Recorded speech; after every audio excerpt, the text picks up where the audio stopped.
Saludos a todos y muchas gracias por estar por aquí. Tenemos de invitado al señor Pavón para hablar de la Primera Guerra Mundial. Estamos Bueno, prácticamente hace ya un poquito más de un siglo, 104 años del final formal, pero siempre es presente, siempre hay consecuencias porque me decía una profesora de historia que tuve, María José, del viejo reino de Navarra, que todavía tenía consecuencias las guerras de la Convención y de la Revolución Francesa, que está un poquito más atrás en el tiempo, con lo cual en la Primera Guerra Mundial, que está más cerca, pues con más motivo para conocerla. Pero preséntate, amigo Pavón. hola, yo me llamo Andrés Pavón, eh, trabajo de periodista en una televisión autonómica y sobre todo también en publicaciones especializadas en temas ganaderos, sobre todo de producción láctea. Eh, por mi acento, que no os engañe, no soy andaluz, soy de un pueblo de la provincia de Lugo que se llama Santana y poco más. Sí, es interesante porque normalmente se suele olvidar, por ejemplo, el tema de la logística y de la manutención. Es un tema normalmente olvidado con las guerras. Por ejemplo, en la segunda, con el tema de Stalingrado, se suele olvidar la necesaria participación del forraje y de los caballos, que todavía estaban presentes en 1943, con lo cual ciertamente para 1914-1918 el suministro de alimentos para el combate, para las trincheras en el frente occidental, pero también en los otros frentes, es un tema a veces árido, poco glamour, poco vendible, Bueno, pero que tenía profunda importancia. Y no sé si este es el punto que te hizo acercarte a la Primera Guerra Mundial o fue algún otro momento. no, bueno, después sí que podemos hablar de cómo transformó la agricultura y la alimentación en la Primera Guerra Mundial. Bueno, ya que estamos presentando, yo llegué a la Primera Guerra Mundial, o hubiera llegado antes o después, como todos, pero sobre todo por la novela, yo tendría unos 14 años, cuando leí, yo de pequeño era muy aficionado a los temas bélicos, compraba muchos soldaditos de estos de plástico, y en un escaparate, en una librería aquí, había un libro que era Tres soldados, de John Los, y ya me lo leí a aquella edad. Y entonces ya me enganché a la Primera Guerra Mundial. Luego, un poco después, como todos, Senderos de Gloria, esa película de Stanley Kubrick, que describe lo que eran las trincheras, la carnicería que fueron las trincheras. Y también aquí en Galicia tenemos mucha relación con Portugal. Entonces yo iba con mucha frecuencia y veía placas, estatuas, calles, avenidas a los héroes de la Gran Guerra. Y la Gran Guerra es la Primera Guerra Mundial, porque la Segunda fueron neutrales. Entonces todo eso, más historias que se oyen por aquí y que están documentadas en muchos casos de personas que se hicieron ricas con el comercio de wolframio, sobre todo con Alemania en la Primera Guerra Mundial, auténticas fortunas. Todo eso pues le crea una aura mística, digamos, unido al poco conocimiento que creo que hay, o al menos poca difusión en los medios, sobre todo por comparación con la Segunda Guerra Mundial. Hay millones de documentales, millones de películas, incluso hay un programa que es Nazi Megaestructura, está sobreexplotado eso. En cambio, sobre la Primera Guerra Mundial, quizá también, porque hay pocos documentos audiovisuales, no hay mucho conocimiento. Todo eso sumado fue lo que me llevó a mí a interesarme por este conflicto especialmente. Y por lo que decías tú también al principio, que creo que sus consecuencias aún se notan hoy en día y aún se seguirán notando mucho tiempo. Sí, a veces un simple paseo puede sorprender cuando sales de la zona que conoces. Por ejemplo, mi mujer y yo estuvimos en la zona del Baztán hace unos meses y dijimos vamos a pasar al otro lado, aunque técnicamente podemos hablar de que no hemos salido del mismo pueblo, el pueblo de los vascos, al pasar a Saratín de Baigorri, pero técnicamente es el Estado francés. Y en el Estado francés tienes una curiosidad bastante simpática de la memoria y de la historia, que es esas placas donde tienes los caídos precisamente de las guerras en las que ha participado Francia. Ciertamente, cuando vas a Portugal puedes encontrar ese momento en 1917 en el que decidieron participar del esfuerzo bélico, en el donde estaban ya desde 1914 sus amigos ingleses, porque Portugal es uno de esos casos donde tienen una acendrada historia de fraternidad con otro pueblo. Es probablemente el acuerdo vivo entre dos países más mm, históricamente considerado, que es el de Portugal y Inglaterra, que viene desde el siglo XIV.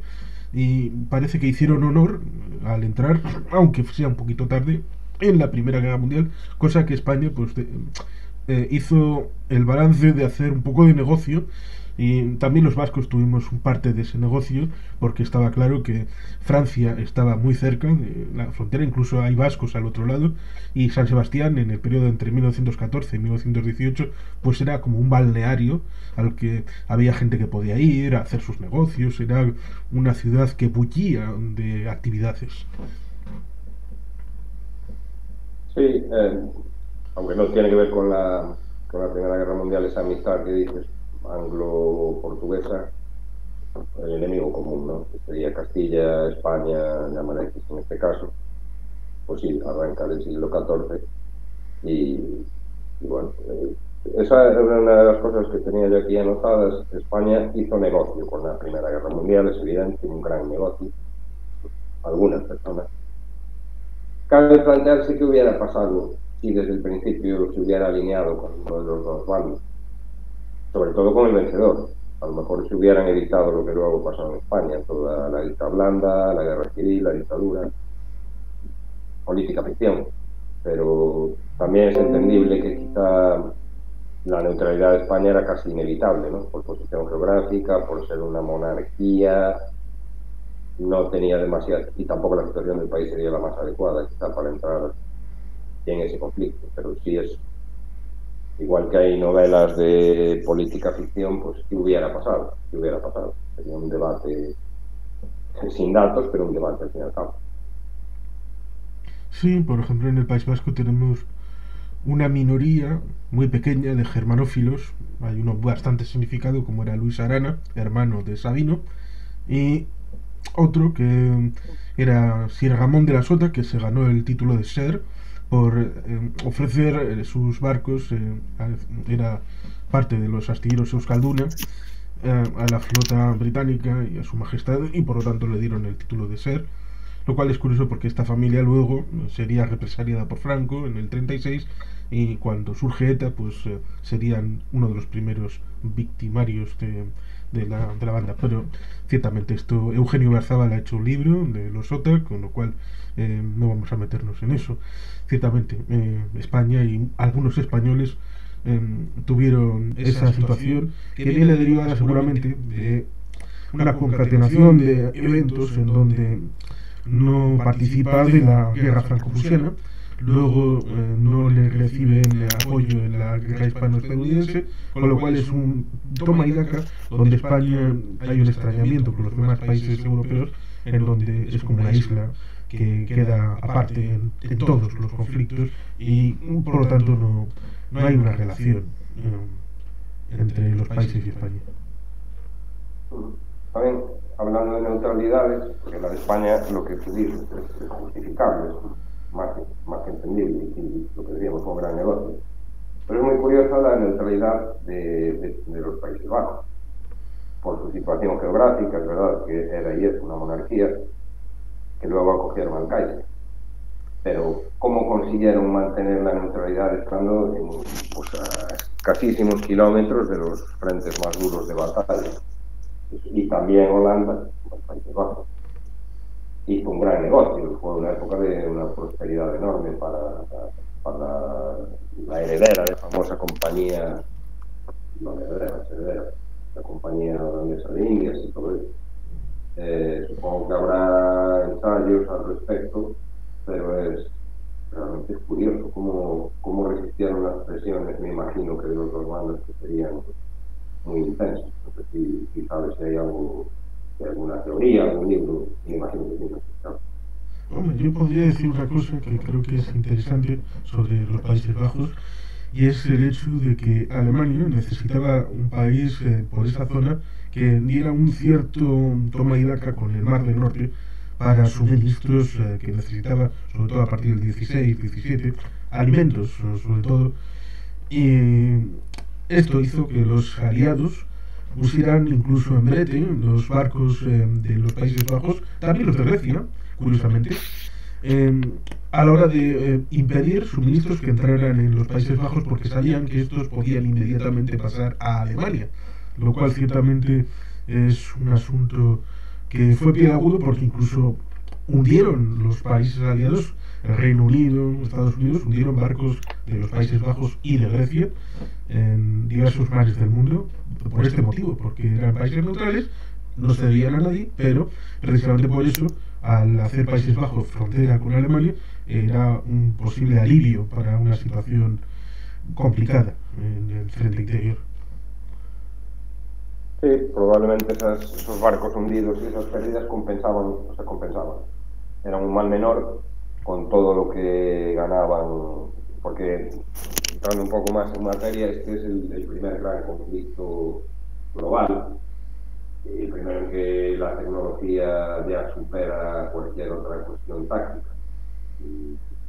La cuestión del tanque, del avión, del gas, entonces eso, se crea una situación económica que ya afecta a todo el mundo. Pues la guerra franco-prusiana podía tener una consecuencia menor en Rusia, en Turquía, pero esto ya es, sobre todo también teniendo en cuenta que la guerra se traslada a África, que es la parte más ignorada de la Primera Guerra Mundial, las consecuencias en África.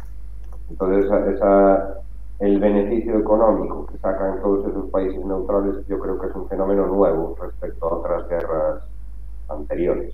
Al menos un beneficio ya grande, ya un negocio a gran escala. También ayudado por esa tecnología nueva que digo. Creo yo, ¿vale? Sí, es interesante porque, bueno, por ejemplo, el submarino, pues ahí está, como un elemento que fue importante. Se suele mirar, sobre todo en la Segunda Guerra Mundial, por el tema de los submarinos, pero la flota alemana ya tenía submarinos operando en el Atlántico en la Primera Guerra Mundial y fue un elemento importante para la toma de posición de los Estados Unidos en la entrada de la guerra. Y ciertamente en África hubo combates hasta el punto de que contingentes alemanes duraron más, por si vale la expresión, duraron más en África que en Europa. Paul von Lettow, Sí. el general que estuvo en Camerún, bueno, el antiguo Camerún, y aguantaron, sí, había acabado un poco como los últimos de Filipinas, o estos japoneses que años después seguían atrincherados. También que hablábamos de los Países Bajos, su neutralidad contrasta con la primera República de Sudáfrica, heredera de aquel Transvaal, que sí fue muy belicosa contra los británicos. Es verdad que era por una cuestión de independencia propia, pero contrasta esos, entre comillas, holandeses con los holandeses continentales, que estos eran neutrales y los otros, en cambio, pues lucharon, y además con bastante saña contra los ingleses en suelo africano. Sí, la guerra Boer había terminado tan solo 12 años antes, en 1902, con aquel acuerdo, en el que sorprendentemente el vencedor, en vez de avasallar e imponer un dictat que puede ser habitual, estableció una unión sudafricana entre dos entidades Boer y dos entidades anglófonas, lo cual ciertamente es algo curioso, un poco raro en el ámbito de la propia historia, pero ciertamente. Sí, a mí me chocó por eso. Tampoco no conozco cuáles eran entonces y cuáles son a día de hoy las relaciones entre esa colonia holandesa, no colonia, sino población holandesa de origen holandés, con la metrópoli. No sé si se sintieron abandonados en la guerra Boer, es algo que desconozco. Pero bueno, que llama la atención ese contraste. Pero tampoco creo que Holanda los Países Bajos sean centrales en la... No, más central ciertamente es el país que tiene al sur, que es Bélgica, que ayudó bastante a dar la narrativa, porque los agravios cometidos con Bélgica en agosto del 14 fueron la gasolina que ayudó a los aliados a crear una narrativa que, bueno, incluso luego una escritora británica, en esa ola que desbordó a los años 20, escribió un personaje en honor a ese pueblo bravo belga, como era Hercule Poirot, y Agatha Christie es la escritora, con lo cual ciertamente es importante Bélgica. ¿Crees que el plan Schlieffen existió o no existió? Pues no creo que está razonable, pero no. Es el plan que supuestamente los alemanes, para hacer el brazo que inevitablemente necesitaba invadir la parte de Bélgica para acoger a los franceses por el flanco, para poder llegar a París, lo hizo el señor von Schlieffen en su tiempo, pero se había muerto hacía ya tiempo cuando empezó la Primera Guerra Mundial, con lo cual se dice que había sido modificado, con lo cual hasta cierto punto el plan era una antiguaya que cuando se fue a aplicar algo al inicio de la Primera Guerra Mundial era algo distinto. Que es como una operación de marketing en la hora de decir, bueno, hemos utilizado este plan, pero en realidad hemos improvisado. No como los franceses que tienen el plan 17, que es el que siguieron en principio para la defensa. Sí, lo que es evidente es que estos altos mandos, tanto en los imperios centrales como en los aliados, quizá no tanto los británicos, venían con el chip de la guerra franco-prusiana de 1870 y con la posibilidad cierta de la toma de París y siempre, fíjate lo que dices tú, Francia, una posición defensiva, siempre una táctica defensiva, siendo que eran ellos los que respondieron a todo lo que se derivó del conflicto. Entonces creo que si hubo un plan, no lo hubo. Creo que cualquier plan que hubiera, tanto por Francia como por Alemania, incluso aunque Hungría, todos estos avances técnicos, los medios nuevos de transporte, los medios de comunicación, los telegramas, todo eso creo que alteró cualquier planificación previa que hubiera. Y aunque el conflicto era latente y lo de Sarajevo solo fue la chispa, me imagino que, pues como hoy en día, siempre estás preparado para una respuesta bélica a una situación más o menos previsible. Pero claro, las condiciones eran lo que luego vino, era totalmente diferente. Empezando ya, pues en 1870, las armas de fuego no estaban tan desarrolladas como luego avanzaron en cosa de 20 años. Sí, es interesante el desarrollo de la ametralladora como un elemento que, bueno, barría con balas lo que antes había sido el Winchester o el Colt, que el traslado de la bancarga a la retrocarga a la hora del fusil, que cambió bastante, la necesidad antes de ir cargando por delante, que es lo que significa bancarga, a la hora de luego simplemente ir metiendo peines y ir disparando. Es un elemento distinto, pero ciertamente el relato, la forma de narrar la historia a través de los momentos que se seleccionan. Por ejemplo, los británicos se dan mucho el golpe en el pecho, diciendo ya lo teníamos todo previsto, fuimos imprescindibles en ese mes de agosto, que fue fundamental para frenar a los alemanes y que no llegaran a París. En principio, en sus planes, porque ya hacía décadas tenían planes previstos para contingentes, tenía previsto la elaboración de 6 divisiones trasladadas a Francia, pero finalmente trasladaron solo 4 al mando de Sir John French, porque veían que si no se quedaban sin flota ni tropas en el Reino Unido, por si acaso les invadían, porque a veces se olvida que en 1793 Napoleón intentó, curiosamente por Gales, invadir el Reino Unido. Fracasó, pero esas cosas nunca se saben. Si el enemigo está a por uvas, por así decirlo, pues igual el plan hasta sale bien. Con lo cual, ciertamente necesitaban un contingente en las islas, lo cual cabreó bastante a los franceses, porque esperaban un poquito más de los británicos. Sí, desde los romanos nadie consiguió invadir los normandos, sí, la isla de Gran Bretaña.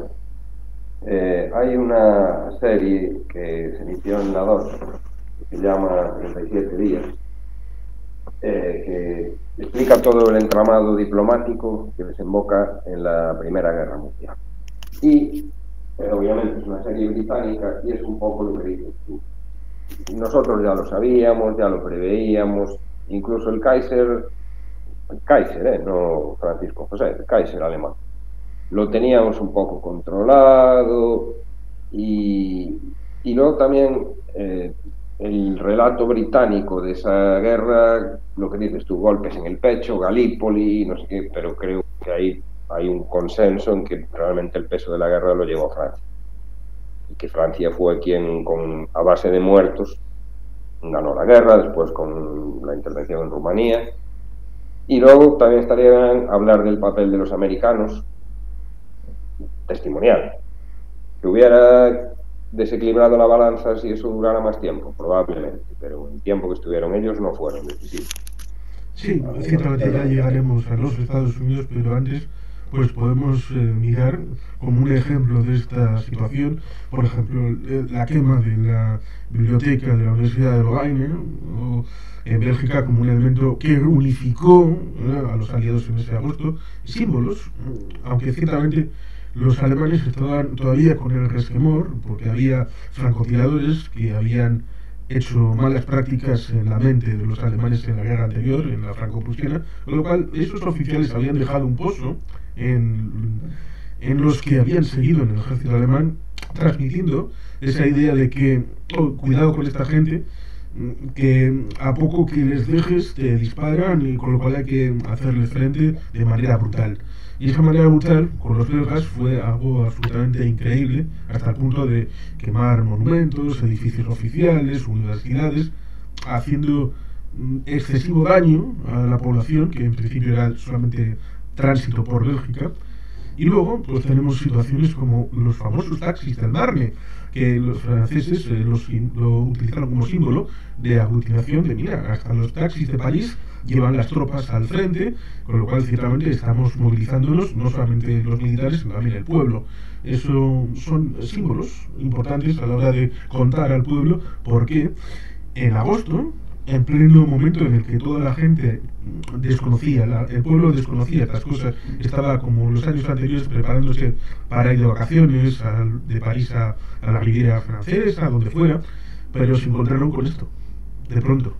Y hay que engancharles, es decirles, estamos haciendo esto por algo. Sí, creo que se llamaba Jean Jaurès, o no recuerdo exactamente, no sé si lo pronuncio bien, el primer ministro francés que se oponía a la guerra, que luego fue asesinado. O sea, que Francia no estaba por la guerra, no había ni el temor, ni quizá el sentimiento de revancha por lo que había pasado en 1870. Sin embargo, sí es de admirar como, no sé hasta qué punto forzado, pero sí el esfuerzo bélico de toda la sociedad. Y sin distinción de clase. O sea, todo, desde el noble más noble hasta el último obrero de fábrica, murieron por igual. Eso creo que es la gran, más allá de la victoria, es la gran aportación francesa. Sí, lo cual es un elemento interesante porque en la Asamblea Obrera, es decir, la Internacional Obrera que se celebró en el año 1912, en principio se habían conjurado todos para no seguir los citados del capitalismo y de la burguesía, y que si estallaba, hipotéticamente, aunque ya se veía que la dinámica, si estallaba una guerra de estas, ninguno de los obreros de los países se iba a ir a alistar contra sus hermanos. Lo cual es curioso, porque 2 años después prácticamente todos los obreros del mundo entraron en el alistamiento y nutrieron los ejércitos de sus respectivos países. Un poco como se ve al inicio de la película esta de Joyeux Noël, que ciertamente habla de la Navidad del 1914. Sí, ahí pues fue un fracaso del movimiento obrero. Eso es indudable, porque a lo mejor no había los medios de difusión para llevar ese mensaje, o pudo más el sentimiento patrio, o todo suma, pero sí es cierto que incluso durante la propia guerra se insistió mucho con no, hermanos obreros, no luchéis contra vuestros hermanos alemanes o austríacos, y eso al final solo triunfó el ruso. que no era precisamente un país de obrero, y con esa retirada un poco vergonzosa de la guerra, con aquellas concesiones excesivas, creo yo, a Alemania y a Austria-Hungría. Entonces sí, curioso que ese mensaje, desde luego, lo que dices, no caló. No hubo, porque podía haber habido algún tipo de revolución, algún que a lo mejor lo hubo, no sé, pero desde luego muy minoritario, y en ningún momento enganchó a esos incipientes movimientos socialistas, comunistas, anarquistas, ¿no? Un poco sí, sí que enganchó en forma de revuelta, en el caso de los soldados franceses, que como has dicho en la película de Kubrick, Senderos de Gloria, pues tenemos ahí una situación en donde saben perfectamente que son carne de cañón que les envían al frente, las batallas de Verdún, entre otras muchas, en donde mueren todos los días miles, miles y miles y miles de soldados para ganar un palmo de terreno insignificante, en donde tuvo que bajar el mariscal Petén a los campos de batalla, a las trincheras, para decirles que estaba con ellos y calmar y tranquilizar lo que podía haber sido algo bastante distinto de no haberse gestionado bien. Pero ya digo, pudo haber pequeños conazos, pero no triunfó, digamos que no triunfó esa oposición obrera. Hablabas ahora de Petén, que es un personaje maldito en la historia. Obviamente no hay que justificarlo, ni mucho menos, pero pongamos el ejemplo de Churchill. Toda la gente que vivió esa Primera Guerra Mundial, esas carnicerías, no solo en Verdún o en el Marne, sino también en Galípoli, como en el caso de Churchill, querían evitar eso a toda costa. Incluso en el desembarco de Normandía, la Segunda Guerra Mundial, Churchill no era muy partidario, era más partidario de abrir otro frente, de no ir a grandes desembarcos, a grandes operaciones que supusieran grandes masacres o grandes pérdidas de vidas humanas. Y eso creo que a lo mejor el propio Hindenburg, cuando cedió a Hitler el poder, un poco siempre, creo que esa generación de militares, curtidos en conflictos muy duros, esa Primera Guerra Mundial les hizo suavizar, vamos a evitar el conflicto a toda costa. Pero, ya digo, no se trata de justificar a Petén ni mucho menos, pero quizá fue porque también, ya digo, Churchill se oponía, toda esa vieja guardia no quería volver a vivir eso. Quizás lo de Petén en el año 40 responde a una dinámica interna de la propia Francia, que quizá antes conviene señalar cómo el Imperio Otomano llegó a entrar en la Primera Guerra Mundial y cómo, digamos, se vio metido en esas circunstancias, porque habían tenido relaciones, por ejemplo, el Kaiser había intentado, a través del gobierno alemán, establecer un corredor ferroviario que iba desde Berlín hacia Bagdad, pasando por Constantinopla, pero a través de los británicos y los franceses también intentaron adquirir derechos y empresas y acciones de diversos elementos de los hidrocarburos del Imperio Otomano, con lo cual había un conflicto ahí sobre quién dominaba sobre el Imperio Otomano, hasta el punto de que los británicos habían vendido dos barcos al Imperio Otomano que estaban siendo construidos en las gradas del Reino Unido, en las gradas de los del ámbito de los astilleros del Reino Unido, pero estalló la guerra antes de que pudieran enviarlos al Imperio Otomano, con lo cual los británicos dijeron que se quedaban con los barcos. Había dos barcos que estaban en el Mediterráneo que eran alemanes y estaban un poco cogidos, con lo cual no podían ir a Alemania a través del Estrecho de Gibraltar y evidentemente pasando por delante de las barbas del Reino Unido, con lo cual dijeron que fueran, en vez de hacia Occidente, que fueran hacia Oriente, y fueron a Estambul, y donde fueron regalados al Imperio Otomano a cambio de que estos entraran en la guerra, lo cual es curioso porque el sultán otomano se le ocurrió la brillante idea de decir que el Kaiser era heredero del profeta Mahoma, con lo cual evidentemente era posible nombrar una yihad contra los blasfemos occidentales, contra los británicos, los franceses y los rusos. Lo cual dice, fantástico, acabo de descubrir que el Kaiser es el heredero directo del profeta Mahoma. Bueno, ¿y tú quién eres entonces? Pero bueno, ciertamente, cosas Sí, curiosas. la Primera Guerra Mundial es el primer fenómeno bélico en el que la propaganda es central, es un fenómeno fundamental. Y sí que los alemanes, creo que más los alemanes, decías esto de que si sería heredero del profeta, más los alemanes, por lo que leí, intentaban atraerse a los turcos con una legación diplomática allí enorme, con personas del mundo empresarial, crear un vínculo fuerte para tener ese frente abierto, para tener a los franceses y los ingleses ocupados en Arabia y también tener ese flanco austríaco protegido. Y hay alguna página en redes sociales que recopila material propagandístico de aquella época, de los cuatro reyes, Francisco José, el Kaiser, el sultán turco y un papel que en Bulgaria se atribuye una gran participación en la Primera Guerra Mundial y como en igualdad de condiciones con el Kaiser. Es curioso, Bulgaria pues, era un país poco habitable, con una fuerza bélica muy reducida. Pero sí que sí, es interesante ver Central Powers o páginas de estas que recogen toda aquella cartelería y toda aquella propaganda. Es curioso. Principalmente porque fue la primera vez que se produjo la propaganda.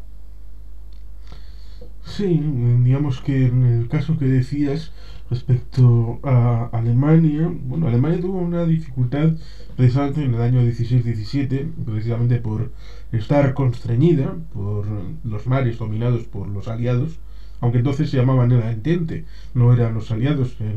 Es una deformación derivada de la Segunda Guerra Mundial y el ámbito de los aliados, el año 41, el Pacto del Atlántico y todas estas cosas. Pero ciertamente era difícil que las potencias centrales, como eran Austria, Hungría y Alemania, se vieran suministradas de aquellos insumos que necesitaban para continuar el esfuerzo bélico. Con lo cual, ciertamente, en el año 16-17 tuvieron dificultades, finalmente, para la población. Y eso derivó a una cierta inestabilidad interna, hasta el punto de que el canciller que había estado hasta entonces, Benzan Holwell, pues le destituyen. Y había una posibilidad, porque los que mandaban de verdad eran Ludendorff y Hindenburg.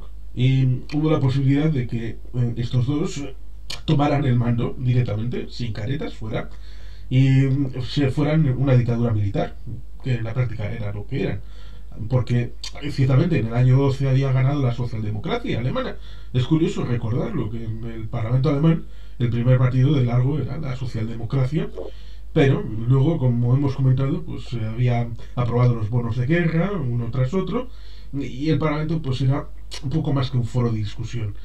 Pero en principio surgió la posibilidad de que fuera un parlamento de verdad, con un gobierno de verdad, o que estos dos montaran una dictadura y no aceptaron ni una cosa ni otra. Mantuvieron una pantalla dominada por ellos, pero con otra cara, lo cual ciertamente tiene su influencia porque al año siguiente, cuando las cosas vayan mal y no quieran ellos verse reflejados en la dificultad de explicar, no, militarmente vamos mal porque somos unos cenutrios como líderes militares, no, dijeron, no, la culpa es de los políticos, como si ellos no hubieran tenido ninguna responsabilidad y le dieron el poder a los socialdemócratas. Tenemos un parlamento, se acordaron, ahí van los donuts, tenemos un parlamento, están los socialdemócratas, estos son los culpables, estos son los que si hay que negociar algo van a ser ellos, y nosotros nunca hemos sido derrotados, lo cual ciertamente hará la teoría de la puñalada por la espalda y todo aquello que derivará. Pero ciertamente, cuando se produce el momento, porque eh, normalmente se suele olvidar también el frente próximo. La mar suele ser los submarinos, pero se suele olvidar el hecho de que en la mar había habido dos batallas, la de Jutlandia y la de Doggerbank, en la zona del Mar del Norte. A partir de ahí, la flota alemana se guareció en puerto y ya está. Pero en el último día se le ocurre a un brillante marino, vamos a llevar a la flota a la zona de Scapa Flow a llevarnos por delante lo que podamos. Y los marinos dijeron, ¿para qué? Pero si vamos a suicidarnos. Y Eso entonces fue lo que se llamó revolución, en Kiel. aquella última revolución antes Sí, de la revolución. la revuelta en Kiel, que precisamente es cuando le dijeron al gobierno socialdemócrata, bueno, esto lo arreglas tú. Y los que estaban revolucionados eran el germen del partido espartaquista, que será luego el Partido Comunista Alemán. Con lo cual ahí tienes un choque, al final de la Primera Guerra Mundial, entre protocomunistas y socialdemócratas. En plena guerra. No sé hasta qué punto, porque siempre queda la duda de esto. Y aunque luego fue un argumento que utilizaron los nazis de forma asquerosa, pero queda la duda porque se rindió Alemania. Porque, vale, no podía ganar. Y además, si Estados Unidos se hubiera metido a fondo, cosa que veríamos, menos aún. Pero fue una rendición un poco sorprendente, ¿no? En 1918, aquella ofensiva de primavera, tampoco la situación interna no era buena, pero no era desde luego de un descontento absoluto, de unas huelgas, unas revueltas diarias. Entonces, sí, ¿por qué se rindió? ¿Por qué no prolongó? Vale, el aliado ya no le servía para nada, era el peor aliado posible, pero podría haber durado algo más. Entonces, parece que la guerra acabó así de golpe. Pero bueno, esto se debe venir, quedan semanas, no fue como en la Segunda Guerra Mundial, que era cuestión de días o de semanas. Y podía haber durado mucho más. ¿Qué pasó? Se dice que el señor Ludendorff tuvo un ataque de nervios inducido porque pensaba que desde la zona de los Balcanes, porque precisamente en octubre, noviembre había habido movimientos en la zona de aliados que perdieron, la zona de Bulgaria, Rumanía, Yugoslavia, era la posibilidad que él creía que era cierta, que en una guerra de movimientos los franceses y los británicos, que llevaban 4 años en Salónica ahí estancados, eran posible que a través de todos los Balcanes subieran a Austria-Hungría y a través de ahí atacar la propia Alemania. Era el pensamiento que se dice que tenía el propio Ludendorff para decirle Pero al era una Kaiser. hipótesis, no estaba. Sí, tendría información que apuntaría en ese sentido, pero no estaba plenamente demostrado. Más aún, cuando plantean las condiciones de Versalles, leoninas, que luego vieron lo que vieron, ¿por qué no hubo una reacción? Decir, bueno, pues aunque sea lo loco, continuamos la guerra y a ver si así nos rebajáis las condiciones o no nos las ponéis tan jodidas. Sin embargo, eso se aceptó todo, venga, parece que había prisa por acabar, ¿no? Cuando no había una situación realmente que obligara a zanjarlo ya. Es interesante porque se suele olvidar que la idea del armisticio era una pausa. Una pausa para continuar la guerra al de un rato. No se sabe cuánto estaba estimado por el mando militar alemán, pero la idea no era ir a Versalles, a un tratado de paz, sino hacer una pausa táctica para reponer fuerzas y luego retomar la actividad militar. Claro, por eso, ¿qué pasó? ¿Por qué esa caída de brazos? Pues, no sé si hay actas, bueno, actas existen las actas oficiales, pero algún diario de alguien allí que dijera, joder, ¿cómo nos estamos bajando los pantalones? No sé si esto será bien visto por el propio pueblo alemán que esté cansado de la guerra. En el caso de Alemania es realmente difícil porque las actas y los documentos secretos del propio gobierno fueron bombardeados en la Segunda Guerra Mundial, con lo cual esos archivos han literalmente desaparecido, con lo cual es muy complicado tener esa documentación del lado de Alemania, salvo que haya algún archivo por ahí secreto que haya sido perdido, pero en principio en este momento no tenemos esa información. Bueno, yo creo que por ahí obviamente no hay pruebas, pero es raro que no se haya, que esos documentos no hubiera copias y copias, aunque hay infinitas, pero no, más que nada porque los nazis arrancan de eso, de ese documento vergonzoso. Entonces, lo lógico lógico es que lo hubieran recopilado, lo que dices tú, estará en Sudamérica o alguna colección privada. Me imagino que algún diario tiene que haber. No, un poco lo vamos a solucionar hoy. Bueno, cambiando un poco de tema Sí. y retomando esta guerra también a mí me resulta muy atractiva porque fue la primera vez que en suelo europeo había pakistaníes, hindús, sobre todo senegaleses, y eso también debió de ser para las poblaciones civiles un choque cultural y un choque visual y un shock auténtico ver a esta gente de otras razas combatiendo en Europa. Eso, sumado a lo que decías tú, al lanzallamas, a la ametralladora, al tanque, al avión, al gas, bueno, fue una revolución y alucinamos con que estemos hablando desde Euskadi con Galicia por internet, pero a nivel tecnológico creo que ese comienzo de siglo fue una revolución muy superior incluso a esto. Sí, Y también esa presencia humana de personas de África, de Asia combatiendo en Europa. Ya no por su raza, sino como concepto, cómo está el mundo, cómo evolucionó todo, qué cambio más radical. sí, la participación de los países de cada aliado, los franceses con su imperio, los británicos con su imperio, trayendo fuerzas de todos los lugares del mundo para combatir el suelo europeo frente a los malos malísimos de los alemanes y los austrohúngaros. Ciertamente había que amalgamar personas que pensaban distinto y que tenían culturas distintas a pesar de formar parte del mismo imperio, y además de darles de comer, pues tener una cierta fraternidad, porque siendo cada uno de su madre y su padre, pues cada cual pues tenía la potencialidad de, bueno, pues ser un elemento conflictivo. Y ciertamente la evolución de la técnica solamente 2 años antes, en el 12, precisamente tal vez por esa fusión de la técnica y de la Primera Guerra Mundial, es por lo que recordamos la tragedia del Titanic, que es una destrucción de las esperanzas del mañana como un brillante futuro tecnológicamente avanzado en donde un microcosmos como era la sociedad del Titanic, porque estaban representados los elementos sociales del momento, había un poco de todo, iban en dirección al mañana, pero se chocaron con un iceberg y se fue todo al carajo.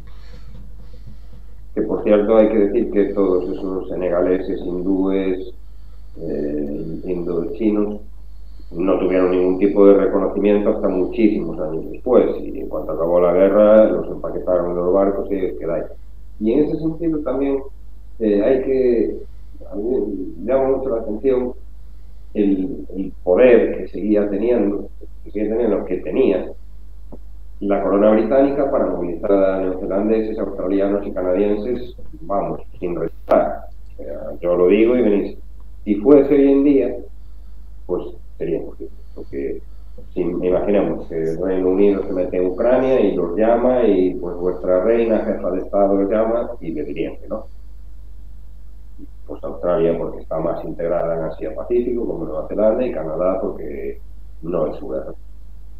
Y en cambio en ese momento sí que fue una movilización total y además con muchas bajas. Resulta curioso porque hay una anécdota quizá un poco salido, bueno, bastante salido, aunque tiene relación con la monarquía británica. Digamos que hubo un momento en el que en unos late night estos de Estados Unidos, llevaron a Lord Mountbatten y le querían dar una pregunta de, bueno, pues qué opinaba Lord Mountbatten de la guerra de Vietnam. Y bueno, pues por favor, le dijo antes de entrar en la antena, por favor, esta pregunta que me has dicho, no me la hagas. No me seas tan cabrito, no me hagas esta pregunta. Que estamos, tema diplomático, todo esto, familia de la reina, ¿no? Y el presentador va y se la hace. Y la respuesta fue, cuando le preguntó, ¿qué opina que deberían los estadounidenses pedir al pueblo británico acerca de la guerra de Vietnam? Y le respondió pues que no nos metan en donde nos llaman. Básicamente, porque esperaba que dijera, pues como tú dices, como la Primera Guerra Mundial, la Segunda Guerra Mundial, pues vamos a venir todos, aquí el Imperio, vamos a ayudar al tío Sam, porque el tío Sam nos ayuda a nosotros. No, a mí no me metas en estas liadas, que ya estamos a otras cosas, y esto es un asunto vuestro. Con lo cual, ciertamente, hay una cosa que suele olvidarse ciertamente, que la evolución del siglo XX es la derrota del Imperio Británico, la destrucción del Imperio Británico, que la vivió Winston Churchill, la vivió Isabel II, pero también resulta curioso encontrarnos en 1898, el mismo año de la guerra hispano-estadounidense, en Fachoda, en Sudán, en donde chocaron la misión Marchand de los franceses con los británicos. Incluso estuvieron a punto de entrar en guerra directamente en ese 1898, pero solo 4 años después hacen la cordial entente, en donde empezaron a ser amigos después de décadas y siglos de haberse pegado entre franceses y británicos, históricamente, para acabar siendo los mejores amigos en teoría. Luego la práctica fue distinta porque si John French, uno de los comandantes británicos, detestaba a los franceses hasta el fondo de su ser, pero en principio también. sí, hasta el punto de que tuvo que ir eh, Lord Kitchener en el agosto del 14 a poner orden en las fuerzas británicas expedicionarias y ponerle a cuadrarse a Sir John French, porque si no la cosa habría ido un poco complicada. Es el juego diplomático, ciertamente, en un momento en el que en el siglo XIX estaba al final, después de la paz de Metternich, estaba la paz de Bismarck.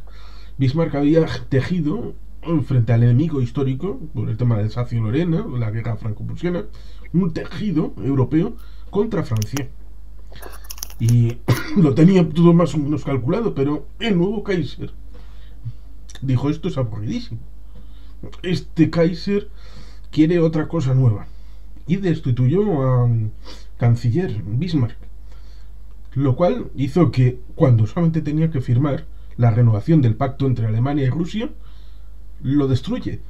Y a lo conseguido, los franceses llegan a un acuerdo con Rusia, con lo cual ya tienes la pinza contestada y restituida en otro sentido, con lo cual los alemanes estaban metidos en medio. Luego, en el inicio de la guerra, los italianos cambian de bando. Es algo histórico. Los italianos el papel de Italia nunca terminan la guerra con el que han empezado. Sí, sí. La historia bélica de Italia, mucho el Imperio Romano, es muy curiosa, pero en la Primera Guerra Mundial es realmente tragicómica. Yo creo que la entente franco-británica era un poco visión de futuro, ¿no? Hay una potencia emergente muy grande que es Estados Unidos. La Armada Británica podrá seguir garantizando el Britannia Rules X tiempo, no mucho. Los territorios hay cada vez más contestación. Hablábamos antes de los Boers, pero también las primeras revueltas en la India.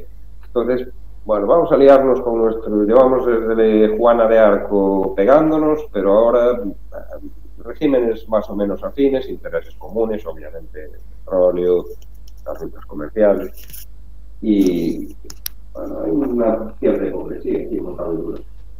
Y luego la corteza alemana en sus relaciones estatales, se dice que rompen el pacto con Rusia, se juntan con Austria-Hungría, una monarquía en declive totalmente artificial, con un ejército inoperante. Bueno, la entente cordial franco-británica casi era algo inevitable. En el caso, esa reacción alemana. Sí, en el caso de los Estados Unidos, en buena medida se vieron, entre comillas, obligados a participar en la guerra físicamente, porque habían prestado un montón de dinero a los franceses y a los británicos, y en el caso de que... Perdón. Sí, ya sé. Claro, en el caso de que hipotéticamente pues no ganaran, a ver quién les devolvía el préstamo a los Estados Unidos. Habría sido... Lo cual es curioso porque contrapone la idea con lo que sucedió en la marcha punitiva a México en el año 16 contra el señor Pancho Villa. Había atacado Columbus en la frontera, en la zona de Nuevo México, y digamos que dijeron, esto no puede ser, porque nos han atacado, aunque sea un poquito, un aguijonacito, pero nos han atacado a nosotros y a esto no se puede permitir. Y lanzaron al señor Pershing, al general Pershing, incluso ahí estaba un teniente llamado Patton por ahí en las tropas, y les mandaron a perseguirle. Y después de 6 meses de andar por México y no encontrar nada más que unos cactus, pues se volvieron con el rabo entre las piernas a los Estados Unidos. E inmediatamente después es cuando a este contingente lo envían a Europa a batirse el cobre con los alemanes en el frente occidental. Lo cual ciertamente es curioso, porque en principio los británicos y los franceses tenían la idea de, bueno, carne de cañón, los utilizamos para rellenar nuestras tropas, las filas, por aquí, como tenemos un queso de gruyère, pues lo rellenamos con un poquito de queso estadounidense. Y los estadounidenses dijeron, no, no, no, no, no. Aquí venimos a tener nuestro trozo de frente, con nuestros mandos, y tener la dominación. Querían, en el fondo, aprender, porque no habían tenido la oportunidad de luchar con un ejército de calidad europeo y batirse el cobre para el futuro, con lo cual ciertamente tenían una perspectiva de por encima de la loma. Ahí, eso que mencionabas de México, esa historia rocambolesca, pero de que cómo Alemania pretendía que México abriera un frente para tener entretenidos a los americanos y que no pudiera, o sea, que México se aliara con las potencias centrales. Sí, el telegrama Estados Unidos, el famoso telegrama. Pero claro, la situación económica de México en plena revolución no lo permitía. Pero esa otra hipótesis, hablábamos al principio, ¿qué hubiera pasado si España? Pues, ¿qué hubiera pasado si México? Bueno, yo creo que México sería rápidamente derrotado, perdería aún más territorios y no hubiera alterado el resultado de esa Primera Guerra Mundial. Y es curioso que luego fue siempre su comportamiento, lo que dicen los americanos llegaron a Europa, bueno, yo vengo a participar, pero bajo mi mando, mejor en retaguardia y además un poco empujados por el hundimiento de Lusitania, unas no muy excesivas protestas por la muerte de civiles en embarcaciones. Es un elemento interesante porque en el siglo XIX los Estados Unidos habían estado en aquella batalla de la escuela de Chapultepec, la escuela de los cadetes, que se batieron el cobre bastante mejor que otros soldados de México, que está en las afueras de Ciudad de México.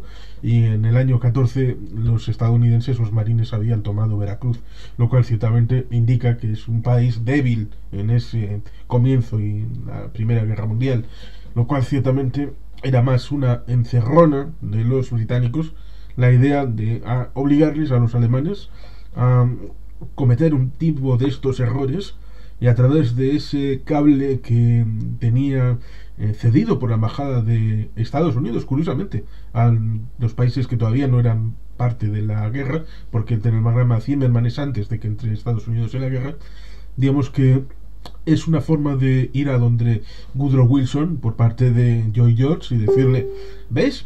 Que te decía que eran muy malos estos alemanes y además quieren cobrarte el asunto de la cesión esta tan bonita que les dejas incluso tu propio servicio diplomático con cogerte territorio.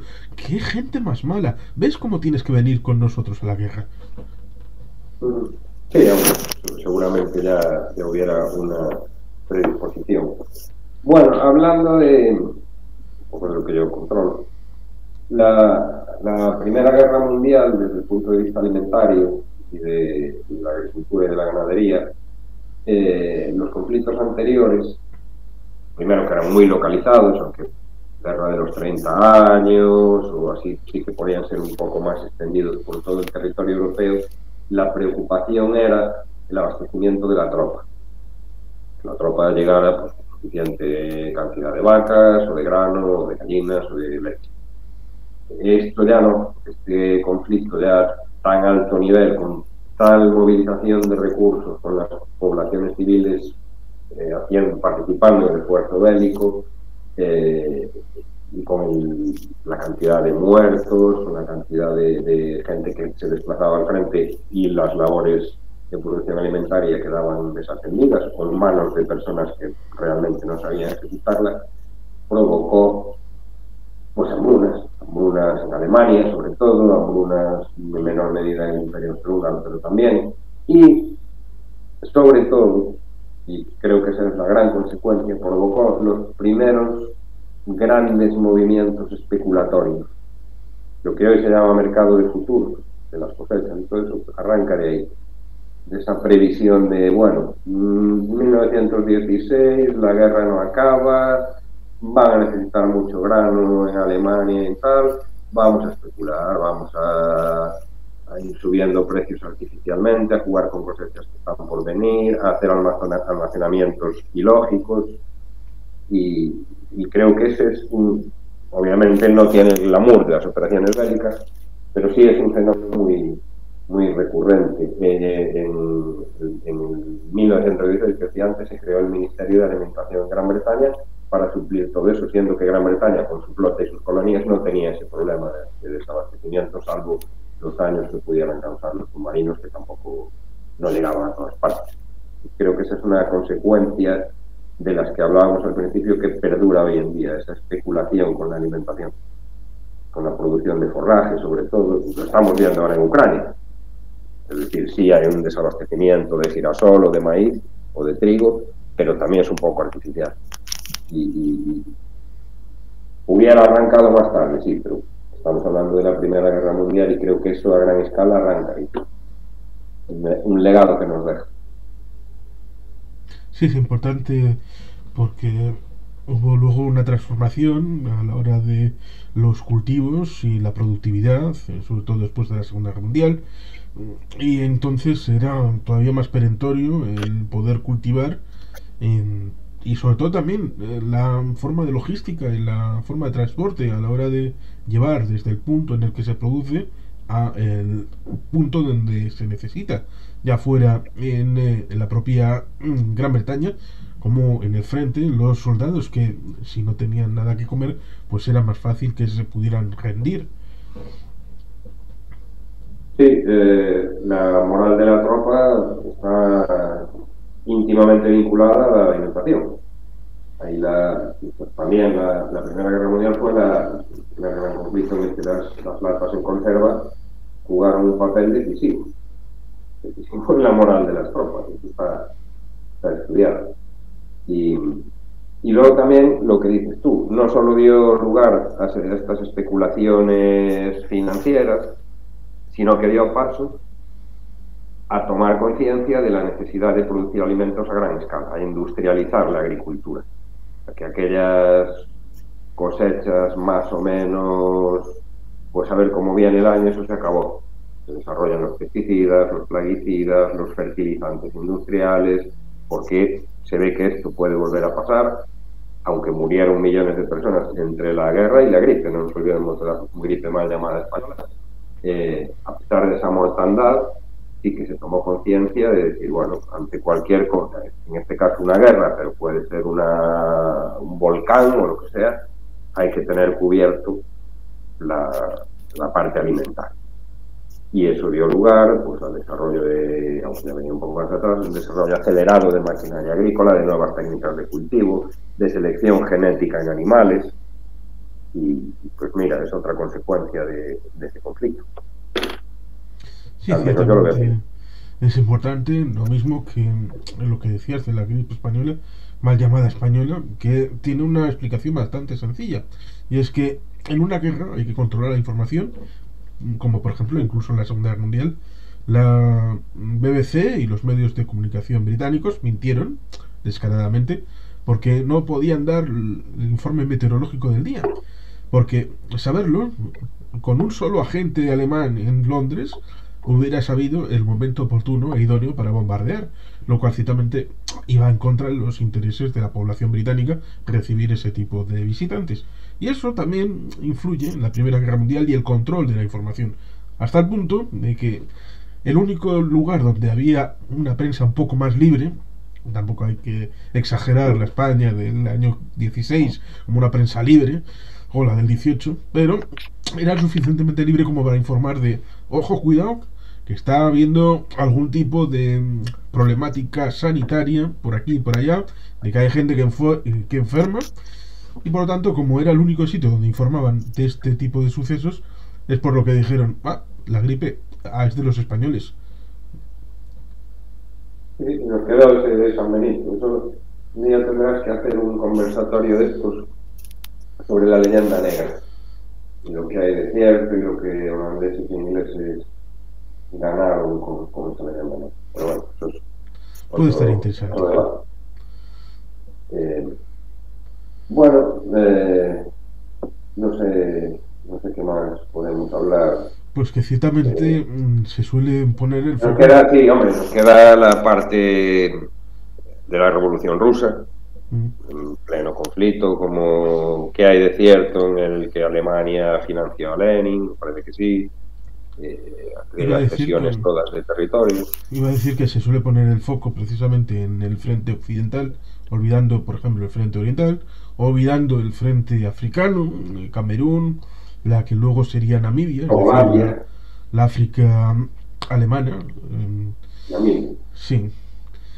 También los barcos, que en principio eran un poco aguijones, que estaban en el mar en agosto del 14 y que intentaron ir hacia la zona del Pacífico, yendo por la zona del Cabo de Hornos, y también por el ámbito de Magallanes, porque incluso en la zona de las Falklands, de las Malvinas, hubo una batalla naval en la Primera Guerra Mundial.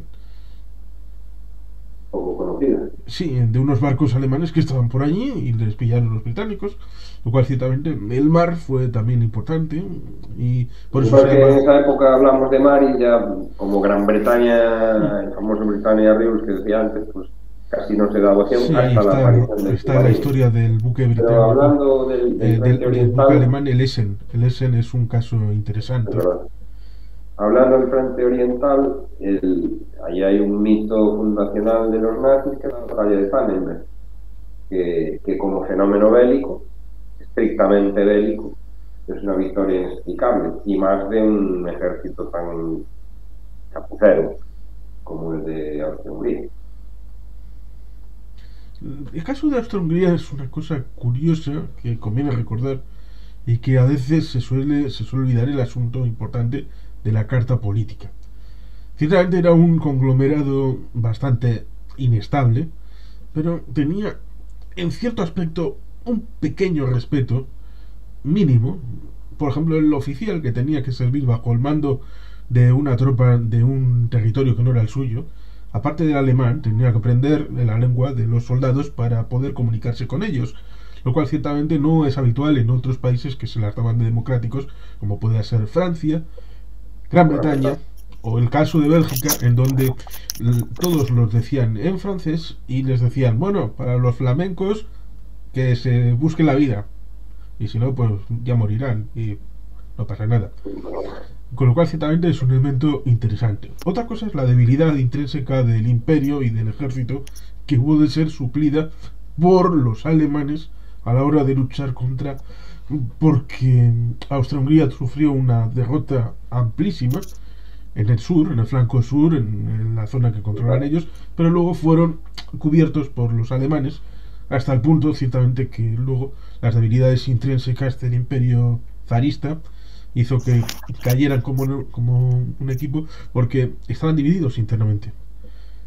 Estaban divididos entre el zar, que estaba supuestamente en el frente, controlando la guerra, el primo Miguel, luego la zarina, que era de origen alemán y no le atragaba al pueblo, y luego el Rasputín, que andaba por ahí haciendo sus cosas, Yusupov, en el que supuestamente fue el que mató, pero había supuestamente un británico en aquella reunión, aquella noche, que fue parte del asesinato de Rasputín, con lo cual ciertamente hay mucho conglomerado ahí de cosas pintorescas y jugosas. Sí, pero fíjate que llevamos una hora y pico hablando y Austria-Hungría no salió hasta ahora, es decir, casi parece un poco comparsa en este conflicto. Sí, y es curioso porque fue el inicio, ciertamente.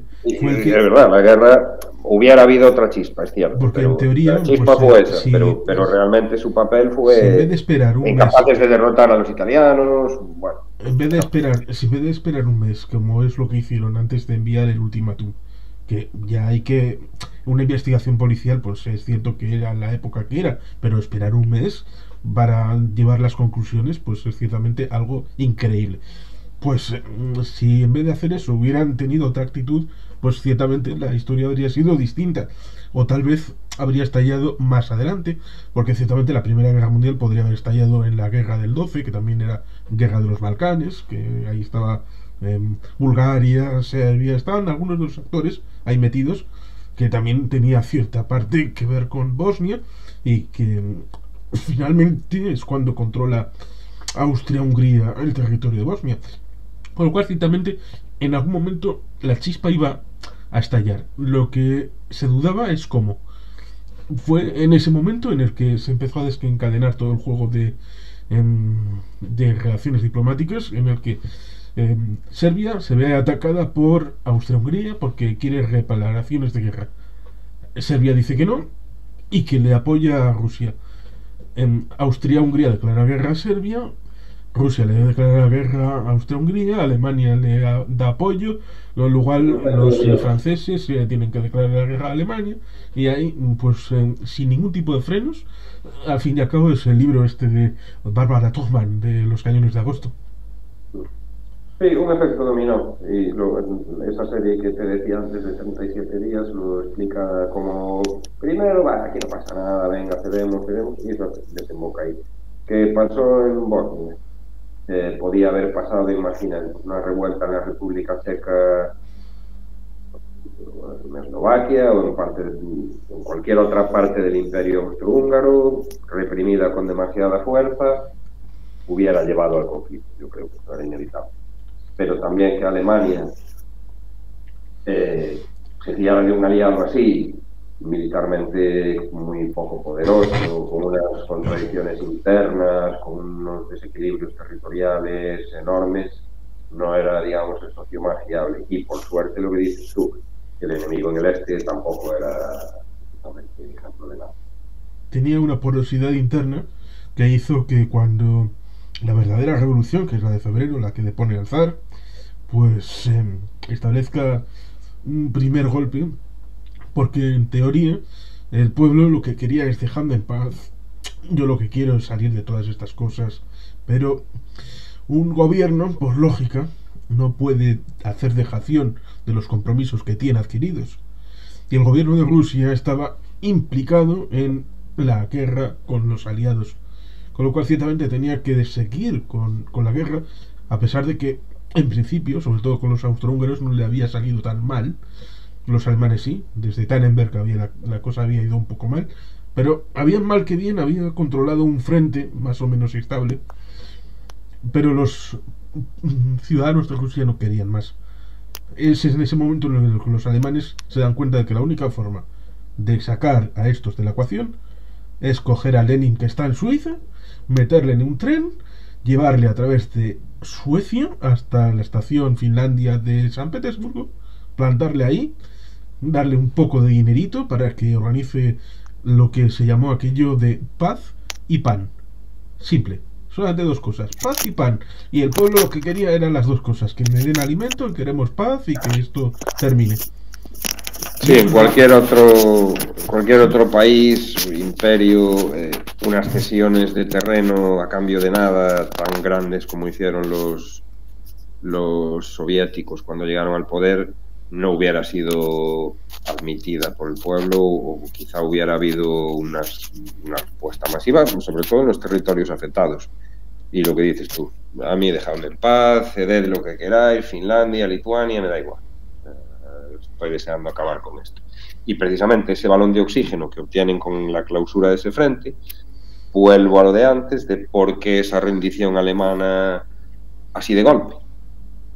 Si ya no tenías esa otra preocupación, ¿por qué claudicas tan fácilmente en Versalles? Aunque lo que decías tú al principio era para ir a negociar un alto el fuego, y de repente, venga, lo que queráis vosotros, un poco como Rusia, acepto las multas y las pérdidas de territorio y...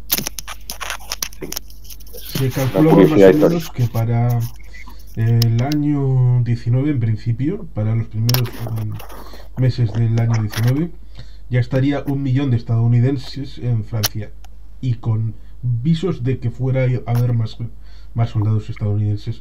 Con lo cual, ciertamente, era una carrera contra el tiempo. Por eso querían cerrar el frente oriental, los alemanes, para llevar ese nivel de tropas, aunque tampoco llevaron tantos. Quedó un contingente importante en la zona de Ucrania, incluso en Tbilisi, la capital actual de Georgia. Es curioso porque cuando termina la guerra hay contingente alemán en Tbilisi, que dices, esto seguro que contribuye a esa mitología de este frente oriental es la guerra en la que ganamos, en que luego tendrá importancia con los nazis y todo eso. Pero no, no querían sino esperar a que llegaran los estadounidenses. No, querían hacerlo rápido y se ve que no pudieron. Que había suficientes estadounidenses y en masa iban a llegar muchos más, que el frente occidental pues con ese empuje no iba a sostenerse, o por lo menos ese era el cálculo que hizo el Estado Mayor alemán. Además que ellos tampoco disponían de carne de cañón, porque Austria y Hungría ya llevaba muchos meses negociando en secreto la paz por su parte, sin contar con Alemania, y tampoco era cuestión de que los turcos enviasen tropas mal armadas y peor formadas, aunque fueran millones de soldados. No había esa posibilidad. Pero aún así, tú puedes decir, oiga, yo perderé, pero voy a perder y con orgullo y dando hasta el último soldado, y a lo mejor nos plantamos en 1920 y aún no llegasteis a Berlín. Podrían haber hecho eso. Sí, es una posibilidad. Claro, otra cosa es la respuesta del pueblo. Sí, ciertamente es una posibilidad real, hasta el punto de que, como digo, había planes elaborados en ambos mandos, sobre todo en el británico y el francés, para el año 19. Incluso cerrar definitivamente el Mar del Norte, porque estaban haciendo un proceso de minado para que no hubiera ninguna posibilidad de salida de ningún tipo de barco alemán para ningún tipo de lado del mundo. Eran proyectos que se estaban elaborando para, bueno, fijar definitivamente, pero ciertamente en noviembre llega el armisticio y el día 11 a las 11 y 11 pues la guerra se para. Y esa es la historia y no la podemos cambiar. En todo caso, si te parece un poco para ir concluyendo, yo creo que lo que decías tú, hoy en día siguen los efectos de esa guerra, políticos, económicos, tecnológicos, y sí reivindicaría, obviamente no depende de mí, nada sino que de ti, un poco más de conocimiento de ese conflicto, ¿vale? Sí, España no participó, pero tampoco participó en la Segunda Guerra Mundial, y sin embargo de eso sabemos, vamos, todo, desde quién era Richard Sorge hasta la batalla de Tobruk. Y aquí de lo que estuvimos hablando tú y yo, pues no hay realmente... Porque precisamente se nos olvida muchas veces las consecuencias inmediatas de una guerra que dicen que terminó el 18, es decir, el 11 de noviembre del 18, pero había consecuencias bélicas, aunque no se llamen Primera Guerra Mundial, en los años 20. Es decir, el periodo llamado entreguerras, que tiene bastante que ver con los tratados, ya sea el de Trianón, el de Versalles, porque hubo 4 tratados, uno con el ámbito de Austria-Hungría, otro con el ámbito de Alemania. Fue fragmentario, no solo hubo el tratado de Versalles, a pesar de que sea el más conocido, hasta el punto de que luego había que llevar a último término esos tratados. Porque no solamente es el día que haces el tratado y lo firmas, sino luego hay que cumplirlo. Y hubo dificultades, por ejemplo, los alemanes tuvieron dificultades porque era una cosa draconiana que estaba por encima de sus posibilidades de pago, por el tema de dinerario, por el tema de dejarles a un país con el tamaño que tenían, 100.000 soldados y ya está, ni aviación, ni marina, nada, completamente para, oye, venga, guárdate tu seguridad así como estás. Surgen los Freikorps, de ahí surge el partido nazi, la lucha con los comunistas, porque también ellos tuvieron una guardia roja, por así decirlo, que luchó contra los camisas pardas durante los años 20 y 30, lo cual ciertamente es un asunto interesante, pero olvidado, bastante olvidado, estas circunstancias conflictos en ese llamado periodo de entreguerras, lo cual ciertamente es interesante porque después de la guerra, ¿quién pensaba en otra guerra? Pues en principio ninguno, pero ¿quién es el que protegió el cumplimiento del Tratado de Versalles? Pues solo los franceses, porque los británicos estaban a otra cosa, querían su imperio, nos han hecho mucho dañito y tenemos que restituir lo que nos han sufrido, con lo cual ciertamente no estamos aquí para contener a los alemanes, y menos ahora como están, que están hechos mierda. Sobre todo con ese concepto que tienen los británicos de que no tienen ningún amigo, tienen intereses, como decía Lord Palmerston. Y por lo tanto, su concepto geoestratégico era de equilibrio de poderes. En Europa, ni apoyar a uno ni apoyar a otros. Simplemente apoyar al que se enfrenta al que es poderoso. Cuando alguien sobresale, nos enfrentamos a él con apoyar a uno que esté por ahí. Con lo cual, ciertamente, pensaron en el año 20 y en adelante que los franceses eran demasiado poderosos. Con lo cual, ciertamente pensaron, vamos a cuidar un poquito a estos alemanes para que hagan la contra a los franceses y tenemos el continente un poco así a su aire, pero sin que uno nos haga la contra a nosotros. Luego, evidentemente, los Estados Unidos habían sido bastante aislacionistas y como los republicanos ganaron, porque no se puede ser más tonto para hacer una tontería, como dice Wilson, de unir el Tratado de Paz con el tema de la Sociedad de Naciones, lo unió y el Senado votó que no, con lo cual ciertamente Estados Unidos se borró del mapa y ganaron los republicanos la presidencia y durante los años 20 solamente se quedaron para el continente americano y ya está. Con lo cual ciertamente los Estados Unidos fuera del contingente global, la Sociedad de Naciones funcionando mal y digamos que los británicos a su aire, los italianos muy débiles, el surgimiento del fascismo en 1922, hace justo un siglo con la marcha sobre Roma, y tenemos el acuerdo de Rapallo del año 24 en donde los soviéticos ven a los alemanes cabreados y les dicen: oye, vosotros queréis superar el tema de Versalles, ¿verdad? Y los alemanes dicen: sí, claro que sí. Pues nosotros te podemos dejar un terrenito por aquí para que practiques tu marina, para que hagas tus carros de combate, para que practique la aviación. Bueno, pues fantástico. Ese es el origen de la colaboración secreta soviético-alemana que subvierte el tema de Versalles. Igual los franceses subieron esto en los años 20 y se vieron solos. Y en esa reflexión culmina, curiosamente, con una situación que la gente se olvida, y es que, si bien es cierto que en España hubo una guerra civil entre el año 36 y el año 39, en el año 36 hay un frente popular en España, en Francia también hubo un frente popular, León Blum, y yo considero que hubo una guerra civil no sangrienta, intelectual, en Francia, que precisamente con ese bagaje de haberse quedado solos con el tema de Versalles, en la situación respecto a la guerra civil española y todos estos elementos, conllevó a un autoflagelo, autodestrucción, que culmina en que no podemos hacer nada.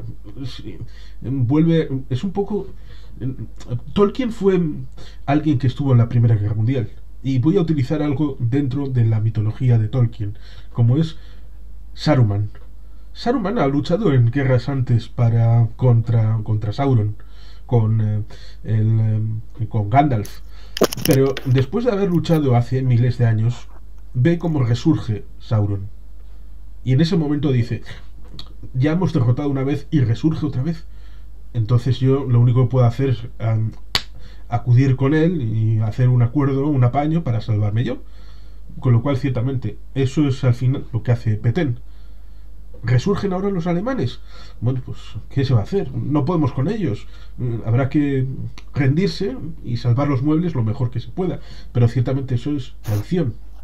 Con lo cual ciertamente son muchos elementos que tienen su raíz precisamente en esos campos de batalla del norte de Francia del año 17-18. Pero resurgen por lo que dices tú, resurgen los alemanes, porque solo Francia se encarga de vigilar que no resurja. Y de hecho Chamberlain y Churchill después, incluso estallada la Segunda Guerra Mundial, tenía una confianza ciega en el poder de los franceses. Esto me lo solucionan los franceses. Y luego se vio que no era así, con aquella estructura de la línea Maginot totalmente desfasada y una guerra que no supieron evolucionar. Y un general de Gaulle, que lo fue después, que no pudo ser general antes porque pasó gran parte de la Primera Guerra Mundial encerrado, prisionero. Y, Con lo cual el escalafón no pudo avanzar lo suficiente para poder cambiar la mentalidad estratégica francesa antes. y la otra consecuencia de la Primera Guerra Mundial, la gran potencia europea que fue en esa segunda mitad del siglo XIX y que realmente llevó el peso de la unificación de Alemania y el propio peso en la Primera Guerra Mundial, como era la Gran Prusia, eso desapareció, se quedó aquella Prusia oriental y lo que es Kaliningrado, y eso ya no existe. Lo que es un hecho fundacional de Alemania ya no existe. Muy curioso, también una consecuencia de este conflicto. Sí, con esa situación territorial de quitarle el 10% del territorio de Alemania, el tema poblacional, luego los ajustes que hubo en la zona de Silesia y Schleswig-Holstein a la hora de, y también en el Sarre, de hacer plebiscitos, pero eso ya fue en los años 20, a través de la Sí, Sociedad de Naciones, para delimitar cuál era el nuevo mapa europeo. Evidentemente resurge Polonia, ahí está el asunto del corredor polaco, que fue parte del Tratado de Versalles. uh-huh. Que en realidad es de los casúbios, pero bueno, ya lo vamos a mencionar. Bueno, pues no sé si se nos quedan obviamente un millón de cosas en el tintero, porque el tema da para más, pero bueno, creo que ya hicimos un buen repaso, ¿no? Sí. Yo insistiría en eso, en reivindicar desde donde podamos un poco más de conocimiento de este conflicto. Sobre todo, que desgraciadamente es así, a través del cine, que hay grandes películas sobre la Primera Guerra Mundial, pero no son conocidas. Y últimamente yo creo que ninguna. Hubo una que hablaba del uso de los caballos, ahora 10 años, ahí no me acuerdo de cómo se Bueno, llama. hay una que Y, es bastante reciente, que es 1917, de Sam Mendes, que fue del año es verdad, sí. 2019. Pero no tuvo gran trascendencia, ¿verdad? No sé, no es como estas películas que se reponen como Salvar al Soldado Ryan o cosas de estas. No, El mayor problema que tuvo es que fue justo antes de que nos encerraran, cuando tuvo mayor predicamento en el vale, cine. vale. Sí, Sí, pero sería, ya digo, no es habitual. Ya no solo películas estrictamente bélicas, sino ambientadas en ese periodo. Pues, películas de espionaje, de diplomacia, no sé, por ejemplo, una película que a mí me gusta mucho es El Topo, sale Gary Oldman, ¿sabes? sí, De las filtraciones en el servicio secreto británico. ¿Cómo era el espionaje, ese protoespionaje? sí, Tenemos oído hablar de precisamente Mata Hari y esta gente, yo le carré, es el autor de la novela. de la Bella Otero, pero bueno, son personajes y que presuntamente tramas de espionaje, pero algo que realmente investigue y cómo era, pues en Madrid, por ejemplo, que me imagino que habría espías de los normandos, cómo era ese ambientillo, no sé, creo que haría falta un poco más. Sí, O al seguramente. menos yo como consumidor y interesado en el tema me gustaría que lo hubiera. Sí, sería interesante un mayor grado de elementos audiovisuales para poder conocer y profundizar en ese conocimiento. Estaría bien, ciertamente. Aparte que lo poco que tenemos es de cultura anglosajona, también un poco francesa, pero no tenemos acceso, porque probablemente por una cuestión comercial, a una visión austríaca o rusa de este Mm. conflicto. Bueno, no es así. Sí, hay cosas como esa sin novedad en el frente, en Eric María Remarque y todo esto, pero ciertamente es ámbito francés, británico. Quizá aquella que... em, ¿Cómo era aquella que hizo... em, aquel soldado estadounidense? Bueno, hay una película de... Ahora no me saldrá. El protagonista de Juan Nadi, la película está de... Bueno, es que no me saldrá. Pues ese protagonista pues hizo luego una película de un soldado que estadounidense y todo esto. También hay una de la última ofensiva de los estadounidenses aguantando en octubre en los bosques de Francia, pero eso también es bastante desconocida y es más telefilm que otra cosa. Y aparte de que tampoco aportaría mucho, ¿no?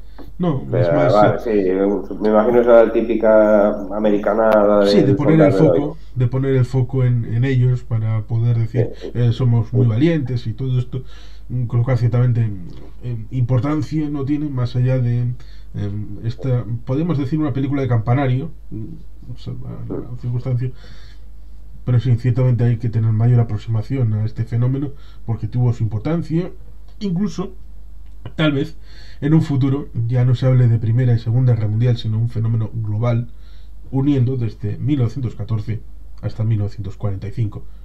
Probablemente. Ujú, probablemente.